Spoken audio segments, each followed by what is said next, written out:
I'm never going to stop shooting. So, I mean, until I break out of it, I'm just going to keep launching, and that's all I know. The drama surrounding Caitlin Clark has taken a sharp and unexpected turn, not from critics outside the WNBA, but from within it. At the heart of the latest firestorm is a growing rift between established players and the young star who's arguably saving the league from irrelevance. The spark. A few comments, some pointed shade, and a t-shirt. But as Colin Cowherd made clear in a searing on-air response, this is much bigger than slogans or this is about transformation, ego, and a league at a crossroads, a league that now must decide whether it wants to grow or self-destruct. It all began with what seemed like a united front. WNBA players wore matching t-shirts during a public event, sending a message to league executives, "Pay us what we're worth." And honestly, who could argue with that? For decades, WNBA players endured conditions that would make minor league baseball players cringe. Commercial flights, substandard accommodations, and salaries that barely covered living expenses.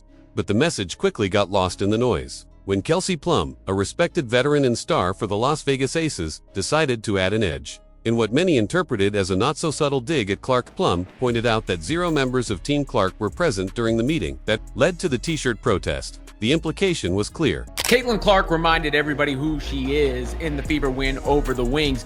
Clear. Clark, who is unquestionably the league's biggest draw, wasn't showing solidarity. But to Cowherd, that comment wasn't just petty, it was reckless. Cowherd didn't hold back. His response wasn't just about defending Clark, it was a direct call-out to the veterans throwing shade at the very person lifting them to financial safety. He compared the WNBA's pre-Clark era to a band stuck in Motel 6, cheap, underfunded, and unknown. Now, suddenly, thanks to the arrival of Clark, that same band is checking into the Four Seasons and flying private. And some of them are still complaining.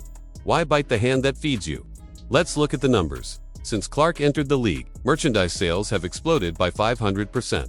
That's not a typo. Attendance is up 40% across the board. Indiana Fever, once a financial black hole, now has a waiting list for season tickets. ESPN can't get enough of her. Transition, but huge with the long bombs. Caitlin Clark is there. Run to the other side quickly. That's where they got the majority of their points. Social media metrics have never been this high.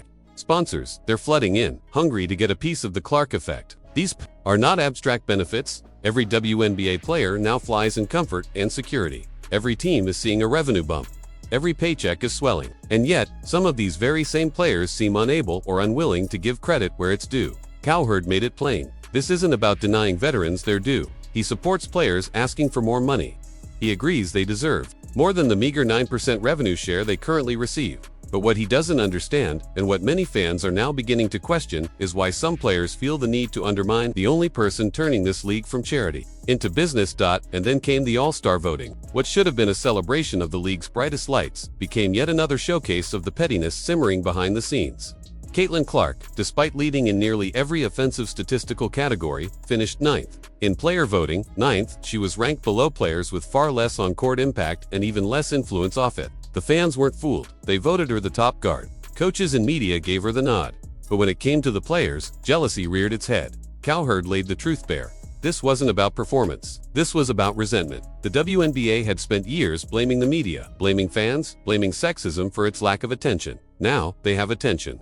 But it came in a form they didn't expect. A tall, white, Midwestern sharpshooter from Iowa who doesn't fit the mold. And instead of riding the wave, some players are fighting it. It's a story as old as sports itself. When LeBron James burst onto the NBA scene, he didn't get hazed, he got welcomed. When Tiger Woods dominated golf, the tour didn't punish him, they promoted him. The legends before them understood what was happening, and The ball is in Caitlin's hands when she is the main decision maker, and everything adapted.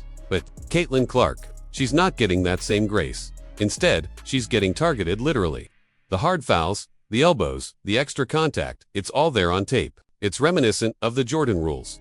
The infamous physical strategy the Detroit Pistons used to try and wear down Michael Jordan. And that comparison, Cowherd made it explicit. Jordan changed everything. He brought eyeballs, sponsors, sold out arenas. But he also brought resistance, older stars who didn't like the idea of being replaced. Clark is facing the same hostility. And Cowherd isn't shy about calling it what it is, a refusal to adapt. Here's the thing. Clark isn't just handling it, she's thriving in it. She takes the hits, pops back up, and drains 30 like it's nothing. Her response isn't outrage, it's excellence, and that's what Cowherd finds most impressive. She talks trash. She barks back.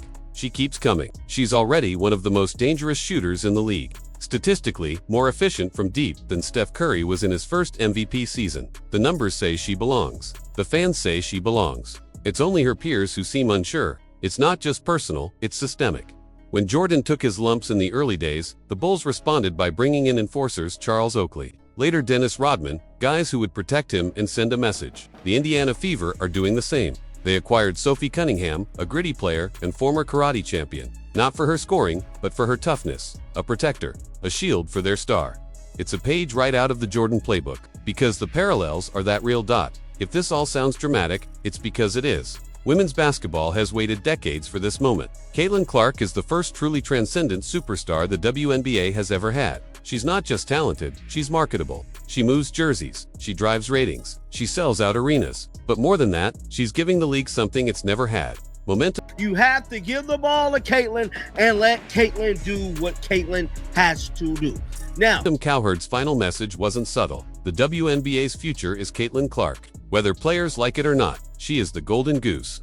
And the choice is clear: support her and grow together, or fight her and get left behind. Players like Lexi Hall, Aaliyah Boston, Kelsey Mitchell, and yes, Sophie Cunningham are choosing the smart path. They're aligning with Clark.